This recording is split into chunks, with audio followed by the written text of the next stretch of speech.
नमस्कार दोस्तों, फटाफट इंडिया न्यूज़ में आपका बहुत बहुत स्वागत है। फिलहाल मौजूद हूँ न्यूजीलैंड में और आज का जो वीडियो होने वाला है वो उन लोगों के लिए है जो किसी भी वीज़ा पे न्यूजीलैंड आना चाहते हैं, किस पे आना चाहिए, किस पे नहीं आना चाहिए। ये यहाँ का जो मेरा लोकल एक्सपीरियंस है उसके बेस पे मैं बना रहा हूँ। यहाँ पे एक सरकार के द्वारा ग्रीन लिस्ट जारी की जाती है। ग्रीन लिस्ट का मतलब ये होता है कि आप उस ग्रीन लिस्ट में अगर आप हैं तो आपके आने का बेनिफिट है, अगर ग्रीन लिस्ट में नहीं है तो आपकी रेजिडेंसी नहीं हो पाएगी। मेन चीज तो यही है। तो इसमें भी दो चीजें होती है, एक टीयर 1 और एक टीयर 2। अगर टीयर 1 में है तो आप डायरेक्ट जो है सिटीजनशिप के लिए अप्लाई कर सकते हैं, और अगर टीयर 2 में है तो फिर आपको जो है कुछ टाइम के बाद जो है रेजिडेंसी मिलने वाली है। तो पूरे वीडियो को ध्यान से सुनिए, समझिए, और कुछ भी डाउट है तो आप मुझसे मेल के माध्यम से पूछ सकते हैं।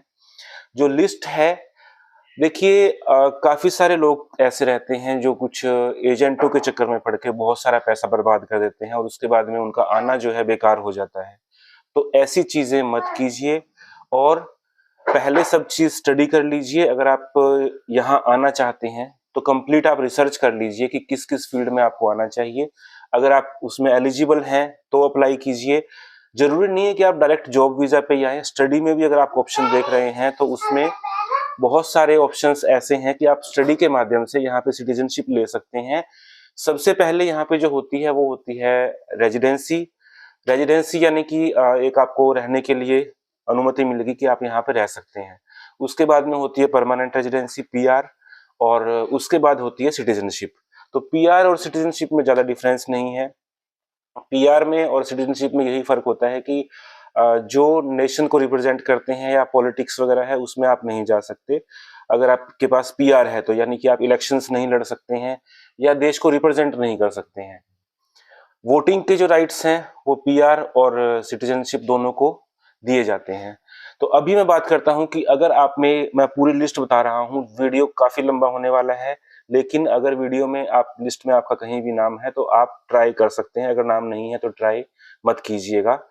सबसे पहले जो लिस्ट है इसमें, अगर मैं टीयर 1 बोल रहा हूं इसका मतलब आप डायरेक्ट रेजिडेंसी के लिए अप्लाई कर सकते हैं। टीयर 2 है तो इसका मतलब यहाँ आने के बाद में, जॉब लगने के बाद में कुछ टाइम के बाद, जैसे साल या 2 साल का टाइम होता है, उसके बाद आप अपनी रेजिडेंसी का अप्लाई कर सकते हैं। सबसे पहले होता है एकॉस्टिक इंजीनियर, ये टीयर 1 में आता है और इसमें आप जो है पूरा पढ़ के मुझे बताना होगा क्योंकि लिस्ट बहुत लंबी है। एकॉस्टिक इंजीनियरिंग जिन्होंने कर रखी है उनको डायरेक्ट जो है अप्लाई कर सकते हैं। You can apply in New Zealand और come on work visa and apply, यानी कि आप वर्क वीजा पे भी अप्लाई कर सकते हैं और डायरेक्टली अपने कंट्री से भी अप्लाई कर सकते हैं। इसके बाद जो नेक्स्ट जो आता है एडिक्शन प्रैक्टिशनर, ये एक हेल्थ एंड सोशल सर्विसेज के अंदर आता है। इसमें अगर आपने कोई कोर्स किया हुआ है, आपका एक्सपीरियंस है, तो आप डायरेक्ट अप्लाई कर सकते हैं। यहाँ पे एक चीज और भी होती है कि इनमें जो भी जॉब्स है ना, एक मिनिमम आपका जॉब का वेजेस क्राइटेरिया होता है। उससे कम के वेजेस की अगर आपकी जॉब है तो आपका वर्क वीजा नहीं लगेगा। तो वो आपको चेक करना होगा कि उस जॉब से रिलेटेड कितना है।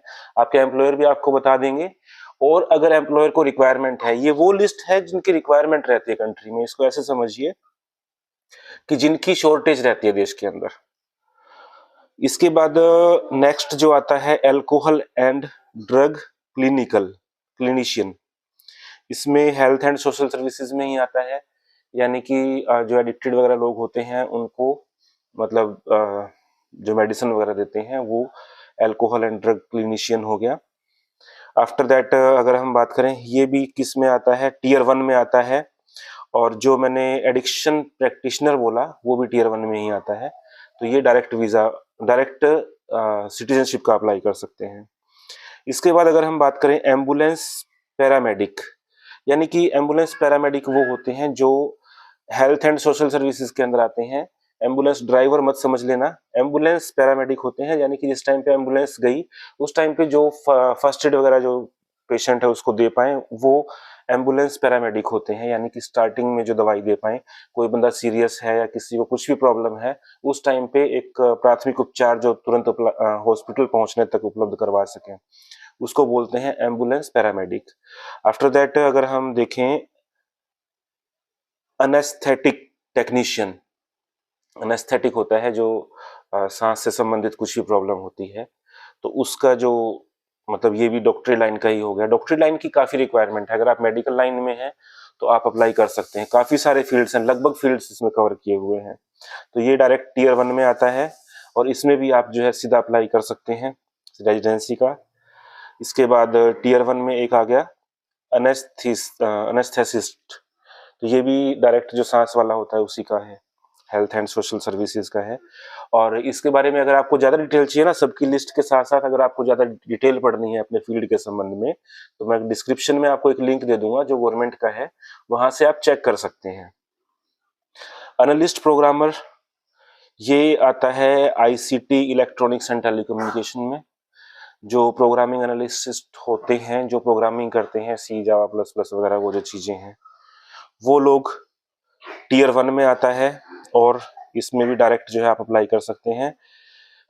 इसमें ग्रीन लिस्ट की रिक्वायरमेंट ये है कि आपकी जो सैलरी है वो $61.69, लगभग $62 पर आवर होनी चाहिए, तो आप डायरेक्ट जो है इसमें अप्लाई कर सकते हैं।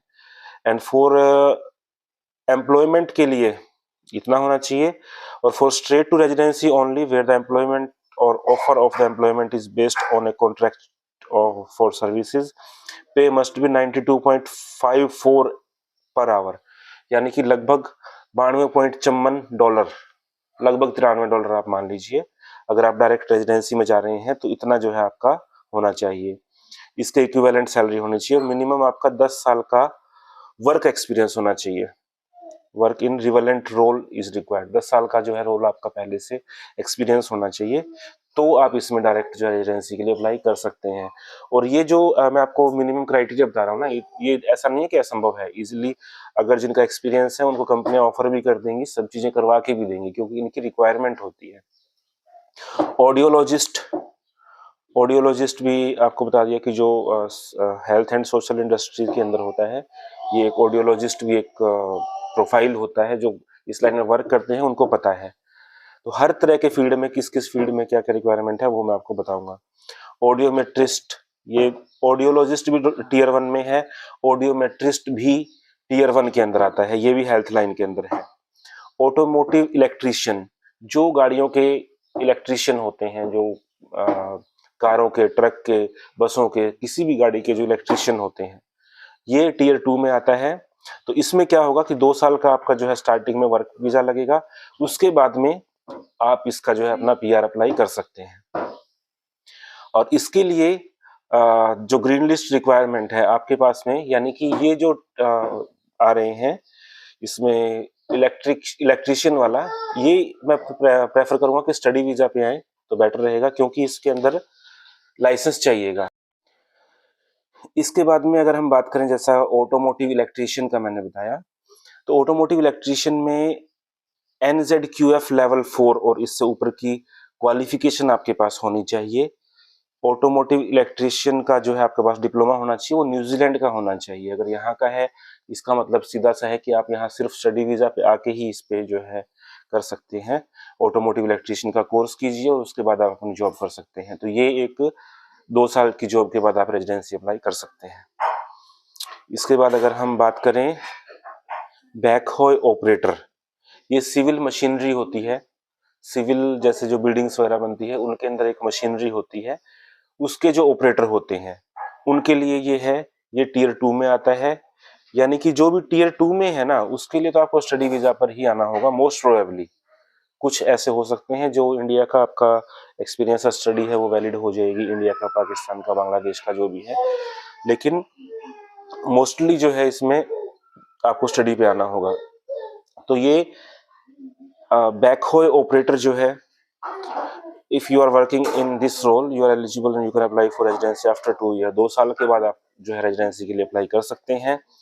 एम्प्लॉयमेंट आपकी जो है लगभग $34.11 पर आवर होनी चाहिए, या 1 साल की $70,000 होनी चाहिए। तो ये बैकहो ऑपरेटर के लिए इन्होंने स्पेशल से जो है डिप्लोमा नहीं मांग रखा है, यानी कि आप इस पे डायरेक्ट पे भी आ सकते हैं और यहाँ आके स्टडी वीजा पे आके भी जो है इसमें कर सकते हैं। इन किसी भी वीजा में आपको अगर कुछ हेल्प चाहिए होती है कुछ, तो आप मुझे मेल कर सकते हैं।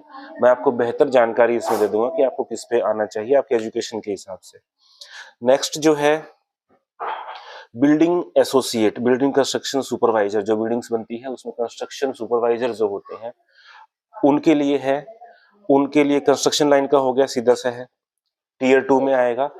टीयर 2 का मतलब है जो एक तो टीयर 1 में हाई लेवल की जॉब्स होगी, जो वाइट कॉलर जॉब्स। टीयर 2 का मतलब जो वर्कर्स की जॉब होगी, जो स्किल्ड वर्कर होते हैं उनकी जॉब होगी। ये डिफरेंस आप समझ लीजिए। तो कंस्ट्रक्शन के अंदर टीयर 2 की जो जॉब है इसमें बिल्डिंग एसोसिएट जो होते हैं वो इसमें वर्क कर सकते हैं। और ग्रीन लिस्ट की रिक्वायरमेंट क्या है कि पे for the employment over the 24 month qualifying period must be $45 per hour और इक्विवेलेंट, यानी कि आपकी जो है $45 प्रति घंटे के आसपास सैलरी होनी चाहिए। जिस भी एम्प्लॉयर के पास आप जॉब करेंगे, वर्क करेंगे, इतनी सैलरी कम से कम होनी चाहिए, तब आप जो है इसमें एलिजिबल हो पाएंगे। और सब में जो टीयर 2 की है उसमें लगभग सभी में यही है कि 2 साल आपको वर्क करना होगा, उसके बाद ही आप जो है रेजिडेंसी का अप्लाई कर पाएंगे। आफ्टर दैट है बुलडोजर ऑपरेटर, जो रोड बनाने के काम आते हैं, जिनको बुलडोजर चलाना आता है या जिनका एक्सपीरियंस है।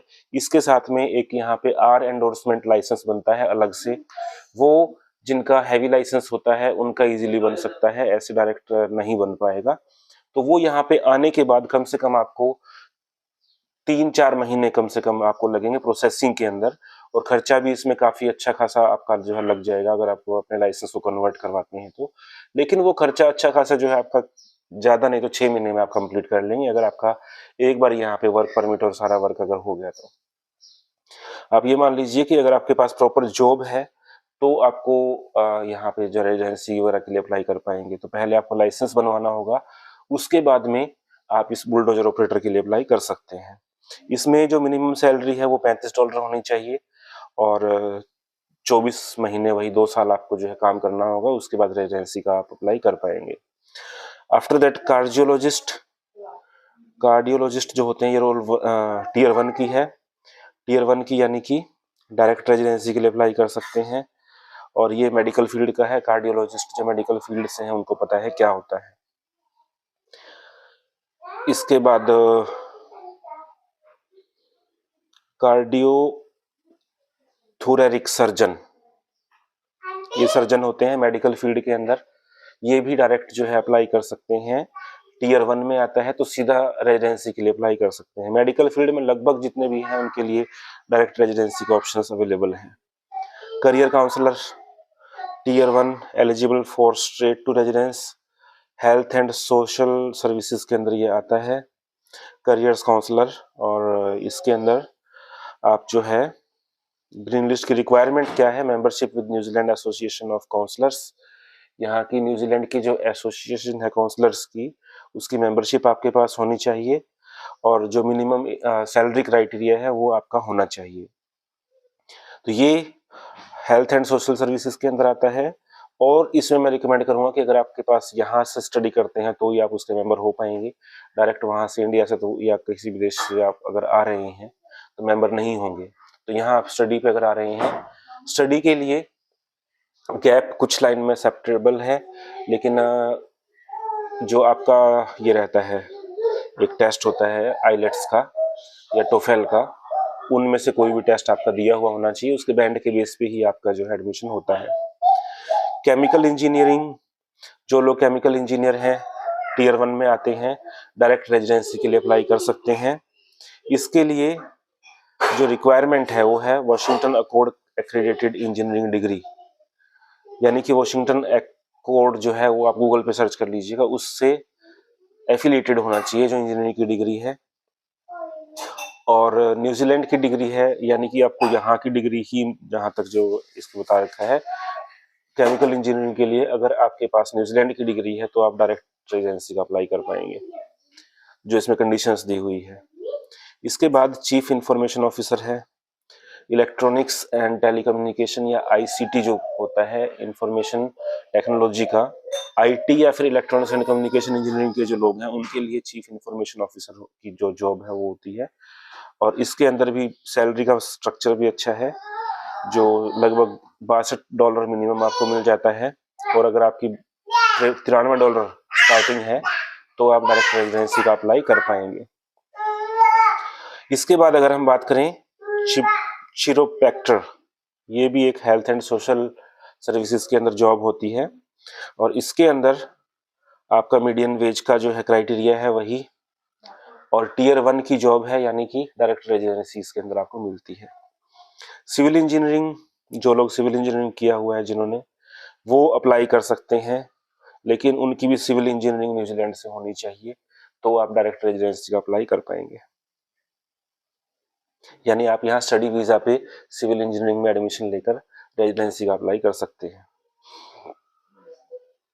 सिविल इंजीनियरिंग टेक्नीशियन में भी आपकी जो है सिविल इंजीनियरिंग न्यूजीलैंड से होनी चाहिए, तो आप अप्लाई कर सकते हैं।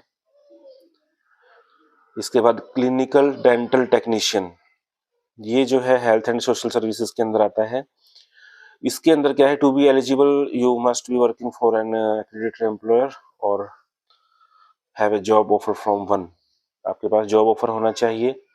ये सभी के अंदर है, जॉब ऑफर के बिना तो आपको वैसे भी जॉब वर्क वीजा नहीं मिलने वाला। Registration with Dental Council of New Zealand, pay for the employment to be at least medium wage, यहाँ की जो डेंटल काउंसिल है उसके साथ रजिस्ट्रेशन आपका होना चाहिए, और आपका जो सैलरी है वो मिनिमम सैलरी उसके अंदर जो है वो उससे कम अगर हुई तो आप वर्क वीजा के लिए या रेजिडेंसी के लिए अप्लाई नहीं कर पाएंगे। क्लिनिकल डेंटल टेक्नीशियन की ये प्रोफाइल है। नेक्स्ट अगर हम बात करें क्लिनिकल हेमाटोलॉजिस्ट, ये टीयर 1 के अंदर आती है। क्लिनिकल साइकोलॉजिस्ट, ये भी टीयर 1 में आती है। क्लिनिकल साइकोलॉजिस्ट इसके अंदर भी टीयर 1 हो गया।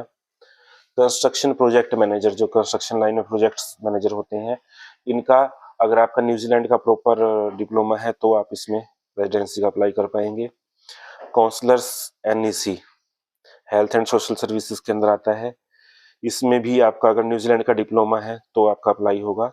क्रेन ऑपरेटर्स, जिनके पास में ये टीयर 2 में आता है, कंस्ट्रक्शन लाइन के अंदर होता है, और इसमें अगर आप के पास 2 साल के लिए जॉब है तो आप डायरेक्ट सिटीजनशिप का अप्लाई कर सकते हैं। जो कंस्ट्रक्शन में क्रेन्स वगैरह होती है उसके अंदर आप अप्लाई कर सकते हैं। Dairy cattle farmer, dairy agriculture के अंदर है, अगर आपके पास a minimum 3 year experience working on a commercial farm in a relevant role, तो ये जो है अगर जो खेती बाड़ी से रिलेटेड है उनका तो वैसे भी एक्सपीरियंस होता है, वो लोग अप्लाई कर सकते हैं। एग्रीकल्चर फील्ड वाले, ये टीयर 2 की जॉब है, और कमर्शियल फार्म का बोला है तो यानी कि जहाँ पे सब ऑटोमेटिक मशीन्स वगैरह होती है फार्म में, वहाँ पे उसका एक्सपीरियंस अगर है तो वो ज़्यादा अच्छा है आपके लिए। पे फॉर, और उसके साथ में जॉब आपके पास होनी चाहिए, यहाँ अप्लाई करने के लिए जॉब होनी चाहिए। टीयर 2 का है, यानी कि आपके पास कम से कम 2 साल आपको जॉब करने के बाद में, 2 साल का वर्क परमिट के बाद में आप रेजिडेंसी अप्लाई कर पाएंगे। Dairy cattle farm manager, dairy का जो फार्म मैनेजर होते हैं उसकी पोस्ट है, इसमें भी 3 साल का एक्सपीरियंस होना चाहिए कमर्शियल का, और जो कम से कम मिनिमम सैलरी क्राइटेरिया है वो आपका होना चाहिए। टीयर 2 के अंदर डेयरी फार्म मैनेजर की एक और जो है डेयरी, पहले वाला डेयरी कैटल फार्म मैनेजर है और दूसरा है डेयरी फार्म मैनेजर, इसमें भी सेम है 3 साल का experience. Assistant dairy farm manager, same 3 साल का एक्सपीरियंस है, एग्रीकल्चर इंडस्ट्री से संबंधित है, और मिनिमम जो सैलरी है वो होनी चाहिए। डेयरी हर्ड मैनेजर, ये भी एग्रीकल्चर के अंदर है।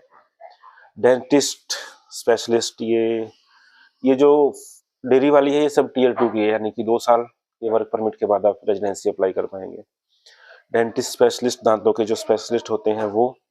Dentist technician, role 1 eligible for straight to residency, दांतों के जो टेक्नीशियन होते हैं वो डायरेक्ट रेजिडेंसी अप्लाई कर सकते हैं। डेंटिस्ट थेरेपिस्ट, ये भी टीयर 1 में आता है, डायरेक्ट सिटीजनशिप का अप्लाई कर सकते हैं। सीधे जो डेंटिस्ट होते हैं ये भी टीयर 1 के अंदर आता है। डेंटिस्ट प्रैक्टिशनर, या दांतों से संबंधित आप किसी भी उसमें हैं, सर्जन अगर आप हैं दांतों के, तो भी आप डायरेक्ट अप्लाई कर सकते हैं। इसके बाद में डर्मेटोलॉजिस्ट जो हैं वो सीधा अप्लाई कर सकते हैं, जनरल प्रोविजन, वोकेशनल, और काफ़ी सारे इसमें ऐसे कोर्स हैं जिनमें आपकी न्यूजीलैंड की स्टडी अगर है तो आपका अप्लाई हो पाएगा। डेवलपर प्रोग्राम में आईटी और इलेक्ट्रॉनिक्स एंड कम्युनिकेशन से जिनका है वो प्रोग्रामिंग जो करते हैं उनके लिए ये है, डायरेक्ट रेजिडेंसी का अप्लाई कर सकते हैं।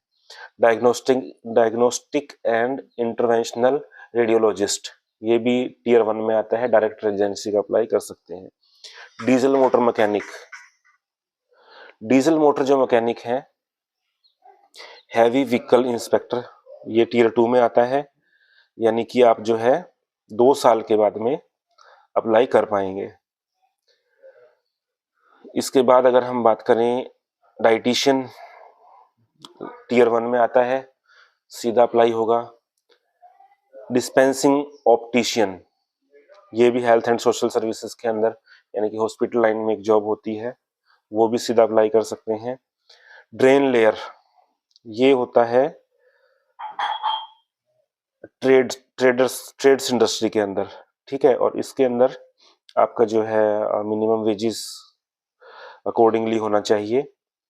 और अगर आपके पास में यहाँ का लाइसेंस है प्लम्बर का, गैस फिटर का, ड्रेन लेयर बोर्ड का, तो आप ग्रीन लिस्ट के अंदर आप आएंगे। ड्रग एंड अल्कोहल काउंसलर, यानी कि जो एडिक्टेड लोग हैं उनके काउंसलर जो होते हैं वो अप्लाई कर सकते हैं टियर 1 में, लेकिन इसके लिए जो रिक्वायरमेंट्स है, registration with the pass addiction practitioner association of New Zealand, यानी कि आप स्टडी वीजा पे यहाँ आइए, उसके बाद आप अप्लाई कर पाएंगे। Earth moving plant operator, earth moving मतलब हो गया जो जिसको पंजा बोलते हैं, पीला पंजा जिसको चलाना आता है, जिनके पास में एक्सपीरियंस है और उसके अकॉर्डिंगली लाइसेंस भी है, वो लोग इसमें अप्लाई कर सकते हैं। Early childhood pre school teacher registered, यानी कि जो बच्चों के टीचर्स होते हैं, रजिस्टर्ड टीचर होते हैं वो, और उनके लिए रिक्वायरमेंट है अर्ली चाइल्डहुड, यानी कि छोटे बच्चे जो हैं, बिल्कुल छोटे बच्चे, उनका। प्री प्राइमरी स्कूल टीचर, ये हेल्थ एंड सोशल सर्विसेज के अंदर आता है, ये टियर 2 में आता है, और इसमें registration with teaching Council of Aotearoa New Zealand, provision practising certificate issued by Teaching Council of Aotearoa New Zealand. Okay, यहाँ की जो काउंसिल है उसमें रजिस्टर्ड होने चाहिए, तब आप इसमें अप्लाई कर सकते हैं। एजुकेशनल साइकोलॉजिस्ट, इसका जो प्रोफाइल है हेल्थ एंड सोशल सर्विसेज के अंदर आता है। इलेक्ट्रिकल इंजीनियर जो हैं डायरेक्ट टियर 1 में जाएंगे। Electrical engineering technician direct tier 1 में जाएंगे, यानी कि direct citizenship, direct residency. Electrician tier 2 में जाएंगे। इलेक्ट्रॉनिक्स इंजीनियरिंग टेक्नीशियन, ये भी टियर 1 के अंदर है, डायरेक्ट सिटीजनशिप है, लेकिन इसमें न्यूजीलैंड की इंजीनियरिंग होनी चाहिए। इलेक्ट्रॉनिक्स इंजीनियर हो गए। इसके बाद में इमरजेंसी मेडिसिन स्पेशलिस्ट, ये मेडिकल वालों के लिए है, ये डायरेक्ट सिटीजनशिप है, डायरेक्ट रेजिडेंसी है, डायरेक्ट सिटीजनशिप नहीं, माफी चाहूंगा। इसके बाद एंडोक्रिनोलॉजिस्ट, ये टियर 1 के अंदर आएंगे, डायरेक्ट रेजिडेंसी। एंडोडोनिस्ट, ये भी टियर 1 में आएंगे। एनरोल्ड नर्सिस, नर्सिंग असिस्टेंट, ये हेल्थ एंड सोशल सर्विसेज में टियर 1 में आएंगे। एनवायरमेंटल इंजीनियरिंग, ये टियर 1 में आएंगे, डायरेक्ट जो है residency. Environment research scientist, environment research के जो साइंटिस्ट होते हैं ये टियर 1 में आएंगे, इनके पास भी न्यूजीलैंड का डिप्लोमा चाहिए। एक्सकेवेटर ऑपरेटर, ये मशीन में सिविल मशीनरी होती है, इसके जो ऑपरेटर होते हैं ये भी टियर 2 में आएंगे, ये 2 साल के बाद अप्लाई कर सकते हैं। एक्सटर्नल ऑडिटर, इसके अंदर बिजनेस प्रोफेशनल है। To be eligible you must be working for an accredited employer और have a job offer from one, ये प्रोफेशनल जो है बिजनेस प्रोफेशनल, ये इसमें एक्सटर्नल ऑडिटर में आते हैं, ये टियर 1 में आते हैं। फैमिली एंड मैरिज काउंसलर, ये टियर 1 में आते हैं, डायरेक्ट अप्लाई कर सकते हैं, हेल्थ एंड सोशल सर्विसेज के अंदर है, और इसमें न्यूजीलैंड एसोसिएशन ऑफ काउंसलर में आपका रजिस्ट्रेशन होना चाहिए। फूड टेक्नोलॉजिस्ट, इसमें आपका बीटेक होना चाहिए ऑनर्स में फूड एंड टेक्नोलॉजी में न्यूजीलैंड से। गैस फिटर जो होते हैं इसके अंदर आपका रजिस्ट्रेशन होना चाहिए, यानी कि यहाँ का डिप्लोमा चाहिएगा, टीयर 2 के अंदर आएगा। गैस्ट्रोएंट्रोलॉजिस्ट है ये, direct health and social services के अंदर कुछ होता है, तो ये भी डायरेक्ट टीयर 1 में अप्लाई कर सकते हैं। General practitioner health and social services, ये भी डायरेक्ट अप्लाई कर सकते हैं और हेल्थ एंड सोशल सर्विसेज में ये आएगा, डायरेक्ट रेजिडेंसी का अप्लाई कर सकते हैं। इसके बाद में अगर जेनेटिक काउंसलर, ये भी टीयर 1 में आता है, डायरेक्ट रेजिडेंसी। जियो टेक्निकल इंजीनियरिंग, ये इंजीनियरिंग के अंदर आता है, डायरेक्ट रेजिडेंसी। ग्रेड ऑपरेटर, ये सिविल मशीनरी होती है, इसके ऑपरेटर जो होते हैं वो 2 साल के बाद अप्लाई कर सकते हैं। हॉस्पिटल फार्मासिस्ट टीयर 1 में आएगा, health and social services. ICT managers tier 1 में आएगा, आईटी और इलेक्ट्रॉनिक्स वाले जो हैं, इलेक्ट्रॉनिक्स एंड कम्युनिकेशन, वो इसमें कर सकते हैं। आईसीटी प्रोजेक्ट मैनेजर, इसमें आईटी और इलेक्ट्रॉनिक्स एंड कम्युनिकेशन के जो हैं वो आते हैं। आईसीटी सिक्योरिटी स्पेशलिस्ट, आईटी और टेलीकम्युनिकेशन के लिए, ये आईटी और टेलीकम्युनिकेशन वालों का डायरेक्ट है, यानी कि सीधा रेजिडेंसी के लिए अप्लाई कर सकते हैं, लेकिन जॉब ऑफर होना चाहिए और जो रिक्वायरमेंट्स है वो होनी चाहिए, तो वो पहले आप स्टडी कर लेना। इंडस्ट्रियल फार्मासिस्ट टीयर 1 के अंदर आएगा और इसमें भी न्यूजीलैंड का अगर आपका है तो ज़्यादा बेटर रहेगा। इंडस्ट्रियल इंजीनियरिंग टीयर 1 में आएगा, डायरेक्ट जो है रेजिडेंसी के लिए अप्लाई होगा। Intensive care specialist health and social services के अंदर आएगा। ग्रीन लिस्ट के लिए आपके पास न्यूजीलैंड का मेडिकल काउंसिल के साथ में आपका जो है एक्सेप्टेंस होना चाहिए, जो आपकी डिग्री है। इंटरनल ऑडिटर, बिजनेस प्रोफेशनल जो होते हैं उस लाइन के अंदर है, ये ऑडिटर जो होते हैं उनके लिए जॉब है, यानी कि अकाउंट्स वगैरह का या जिनको टैक्सेशन वगैरह का पता होता है वो इसमें आ सकते हैं। इसमें आपकी स्टडी अगर दूसरे कंट्री की है तो भी चल सकती है। इसके बाद medium primary school teacher tier 2 में आता है और रिक्वायरमेंट जो है रजिस्ट्रेशन विद टीचिंग काउंसिल, वही टीचिंग काउंसिल से रजिस्ट्रेशन होना चाहिए, अगर उसमें रजिस्ट्रेशन है तो आप अप्लाई कर सकते हैं। लोडर ऑपरेटर, लोडर ऑपरेटर जो है मशीनरी होती है सिविल के अंदर, लोडिंग का जो ऑपरेटर होता है उसका, जिनका हैवी लाइसेंस है वो अप्लाई कर सकते हैं इसके लिए, लेकिन सीधा अप्लाई नहीं होगा। आप ये समझिए न्यूजीलैंड का लाइसेंस आपके पास होना चाहिए और उसमें आपका जो खर्चा है वो, मतलब अगर आप प्रॉपर तरीके से लगाए तो काफ़ी खर्चा आपका आ जाएगा। आप उस चीज़ को माइंड में रख के करिए, पहले से ही माइंड में रख के चलिए कि जो लाइसेंस का ज़्यादा खर्चा होता है यहाँ आने से भी ज़्यादा खर्चा होता है। Magnetic resonance imaging technologist tier 1 role eligible for straight to residency, ये इसके अंदर है, हेल्थ एंड सोशल सर्विसेज के अंदर है। मटेरियल इंजीनियर, जो इंजीनियरिंग में है, मटेरियल इंजीनियरिंग में, वो सीधे यहाँ पर टीयर 1 में अप्लाई कर सकते हैं। सिविल की लगभग जो जॉब्स हैं वो टीयर 2 के अंदर आएंगी, डॉक्टरी और इंजीनियरिंग की हैं वो टीयर 1 में आएंगी। मैकेनिकल इंजीनियरिंग सीधा टीयर 1 में है। मैक्रोट्रॉनिक्स इंजीनियर, ये भी टीयर 1 में है। इसके बाद medical imaging technologist health and social services के अंदर टीयर 1 में है। Medical lab pre analyst technician tier 1 में है। मेडिकल लेबोरेटरी साइंटिस्ट टीयर 1 में है। मेडिकल लेबोरेटरी टेक्नीशियन टीयर 1 में है। मेडिकल ऑन्कोलॉजिस्ट टीयर 1 में है। मेडिकल प्रैक्टिशनर NEC टीयर 1 में है। रिक्वायरमेंट्स के लिए आपको प्रॉपर लिंक दे दूंगा, आप उसमें भी स्टडी कर लेना। मेडिकल रेडिएशन थेरेपिस्ट टीयर 1 में है। मिडिल स्कूल टीचर इंटरमीडिएट, ये टीयर 2 में है। इसमें आपका टीचर काउंसिल जो यहाँ की है उसमें रजिस्ट्रेशन आपका होना चाहिए। मिडवाइफ जो हेल्थ एंड सोशल सर्विसेज के अंदर आता है, ये भी टीयर 1 में है। डायरेक्ट नर्सिंग जो होती हैं, जो बुजुर्ग वगैरह होते हैं और होते हैं, उनके मतलब केयरिंग करने के लिए जो होते हैं वो उनको बोलते हैं, तो वो भी टीयर 1 में आता है। मोटर मैकेनिक है, टीयर 2 में आता है। जनरल, इसके लिए न्यूजीलैंड का डिप्लोमा होना चाहिए, इंजीनियरिंग होनी चाहिए आपकी।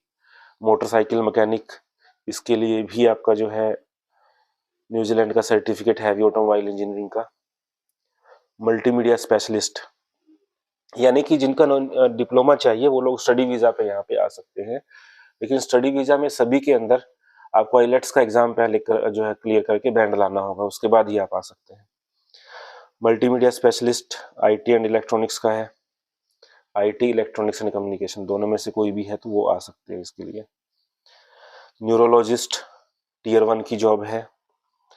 न्यूरोसर्जन टीयर 1 की जॉब है। न्यूक्लियर मेडिसिन टेक्नोलॉजिस्ट टीयर 1 की जॉब है।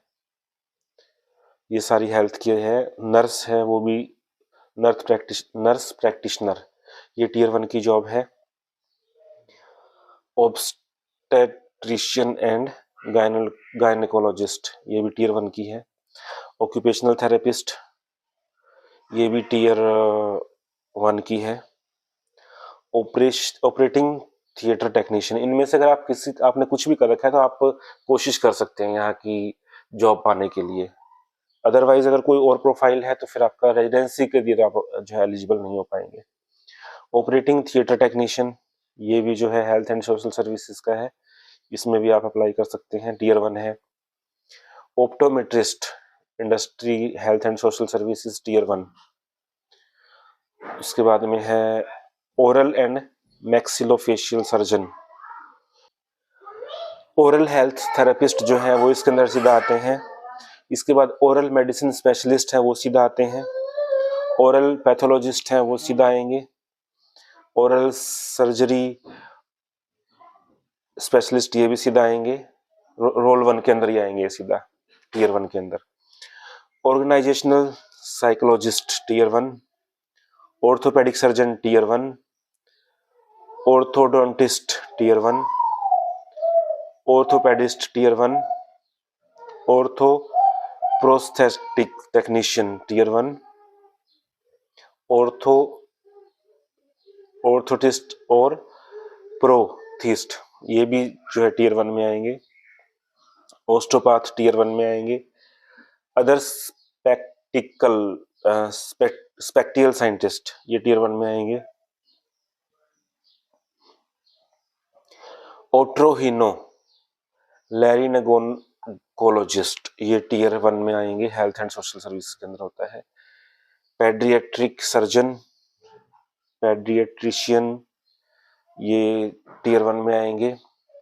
पेडोडोनिस्ट, पैथोलॉजिस्ट, परफ्यूनिस्ट, पीरियोडोंटिस्ट और मेडिकल के लाइन के अंदर ये थेरेपी, फिजियोथेरेपिस्ट हो गए। प्लास्टिक एंड रिकंस्ट्रक्टिव सर्जन, ये सब के सब जो है टीयर 1 की जॉब्स हैं। प्ले थेरेपिस्ट, ये टीयर 1 के अंदर आते हैं, ये सब मेडिकल लाइन की हैं। इसके बाद प्लम्बर की जॉब, प्लम्बर का जो वर्क है जिनको आता है वो इसमें अप्लाई कर सकते हैं। उनके पास भी न्यूजीलैंड का स्टडी वो होना चाहिए, लाइसेंस न्यूजीलैंड की स्टडी होनी चाहिए तो जॉब कर सकते हैं। पोडियाट्रिस्ट, अच्छा, जो ये डिप्लोमास वगैरह होते हैं इनकी फीस वगैरह जो लग जाती है वो कितनी लग जाती है? कम से कम आप मान के चलिए कि 6 लाख से स्टार्टिंग हो जाती है फीस एक साल के कोर्स की। 10 लाख भी हो सकती है, 15 लाख भी हो सकती है, तो कम से कम 6 से स्टार्टिंग हो जाती है स्टडी वीजा जो लगाना चाहते हैं उनके लिए, कोई भी कोर्स में आप आना चाहते हैं। मीडियन प्राइमरी स्कूल टीचर है, टीयर 2 में आएगा। प्राइमरी स्कूल टीचर टीयर 2 में आएगा। मुझे दोस्तों मेल करने से पहले ना आप पूरा जो है इसका स्टडी कर लेना, मैं आपको लिंक दे रहा हूँ। उसके बाद मुझसे कुछ सवाल है या कुछ मदद है तो ये आप मुझसे पूछना। सीधा मुझे आप जो सीधा कॉल करके आप पूछेंगे तो वही चीज मैं फिर से रिपीट करूंगा। इससे अच्छा आप पढ़ लीजिए पहले थोड़ा सा उसके बारे में। इनके अलावा अगर आपका कोई फील्ड है तो मुझे न्यूजीलैंड के संबंध में मैसेज मत कीजिएगा प्लीज, कि आप जो चीजें हैं मैं सबकी सब बता रहा हूँ। लगभग 194 जॉब्स हैं जिनमें आप जॉब्स या कोर्सेज हैं जिनके अंदर आप एनरोल हो सकते हैं। डायरेक्ट एनरोल हो सकते हैं, डायरेक्ट वर्क वीजा के लिए अप्लाई कर सकते हैं, इनके अलावा अगर कोई रह गई है तो उसमें मुझे मैसेज मत कीजिए। प्रोडक्ट डिजाइन इंजीनियरिंग हो गया, जो इंजीनियरिंग से रिलेटेड है वो टीयर 1 के अंदर आता है। Production of plant engineer tier 1 में आएगा।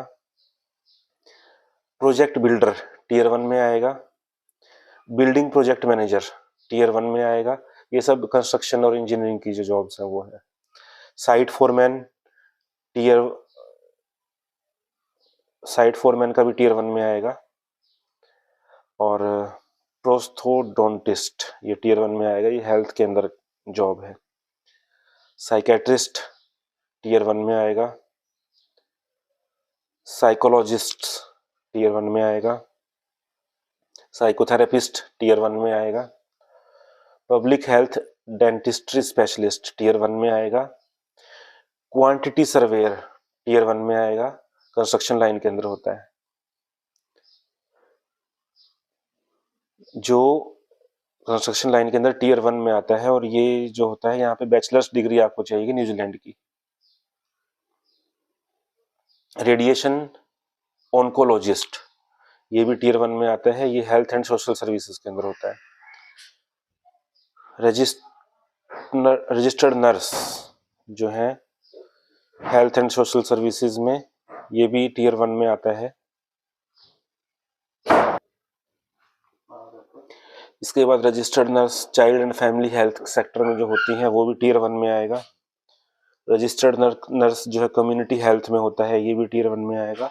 इसमें सब में रजिस्ट्रेशन चाहिए, जो New Zealand council of nursing council जो है न्यूजीलैंड का, उसमें। तो इसलिए अगर आपके पास यहाँ का डिप्लोमा है तो रजिस्ट्रेशन इजी रहेगा आपका।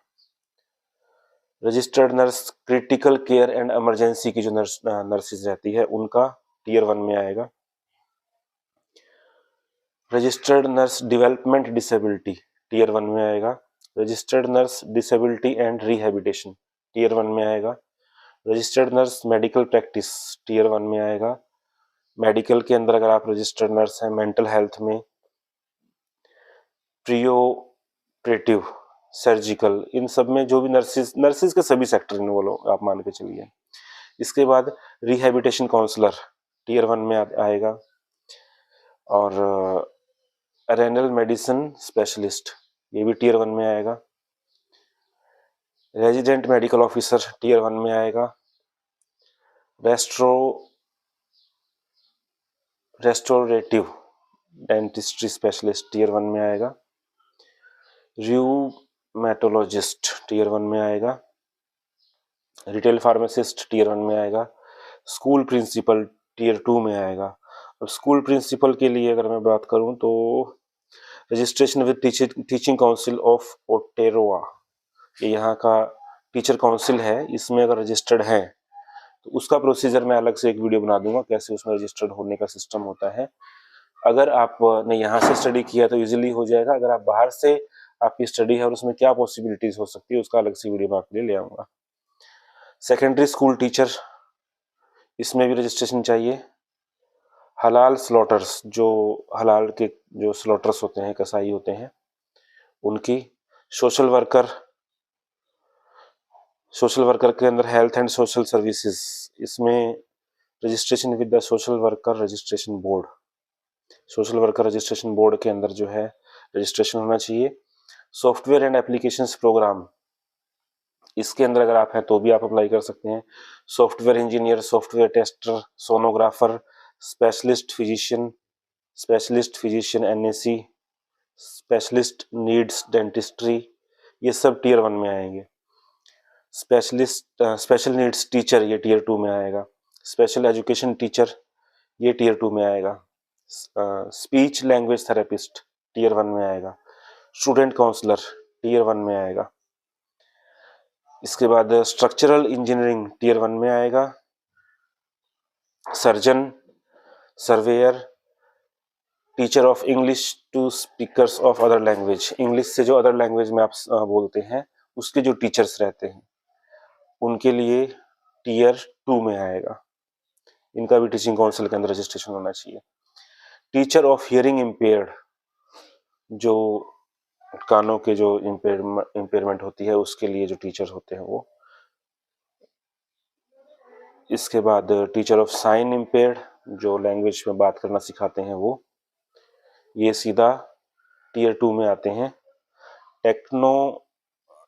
टेलीकम्युनिकेशन इंजीनियर, ये टियर 1 में आएगा, डायरेक्ट आ सकते हैं, डायरेक्ट रेजिडेंसी में आ सकते हैं। टेलीकम्युनिकेशन नेटवर्क इंजीनियर टियर 1 में आएंगे। टेलीकम्युनिकेशन टेक्नीशियन टियर 2 में आएंगे। थोरेसिक मेडिसिन स्पेशलिस्ट टियर 1 में आएंगे। यूरोलॉजिस्ट टियर 1 में आएंगे। वस्कुलर सर्जन टियर 1 में आएंगे। वेटरनरी में जो होते हैं वेटरनरियन, वो टियर 1 में आएंगे। तो ये जो है कंप्लीट लिस्ट है। अभी लेटेस्ट 2024 की जो लिस्ट है वो है। इसके हिसाब से अगर आपकी किसी भी क्वालिफिकेशन का नाम आता है या आप यहाँ पे स्टडी पे आना चाहते हैं तो उसके लिए मुझे आप बता सकते हैं। और दूसरी चीज़, अगर आप स्टडी पे आना चाहते हैं तो आईलेट्स जरूरी चाहिए इसमें, और कुछ कोर्सेज में टोफेल जो है वो भी चाहिए होता है। तो वो आपको उससे संबंधित जो है जानकारी आपको दे दी जाएगी, कितने कोर्सेज होता है, क्या होता है। आप मुझे मेल के माध्यम से बता सकते हैं। मेल आईडी मेरी जो है वो स्क्रीन पे आप देख सकते हैं। वीडियो कैसा लगा दोस्तों, फीडबैक दीजिए, और अच्छा लगा है तो वीडियो को लाइक शेयर जरूर कीजिए। पहली बार चैनल देख रहे हैं तो चैनल को फॉलो कर लीजिए, सब्सक्राइब कर लीजिए। फिलहाल के लिए इतना ही, मिलेंगे नई न्यूज़ नई रिव्यू के साथ, और तब तक के लिए जय हिंद, जय भारत।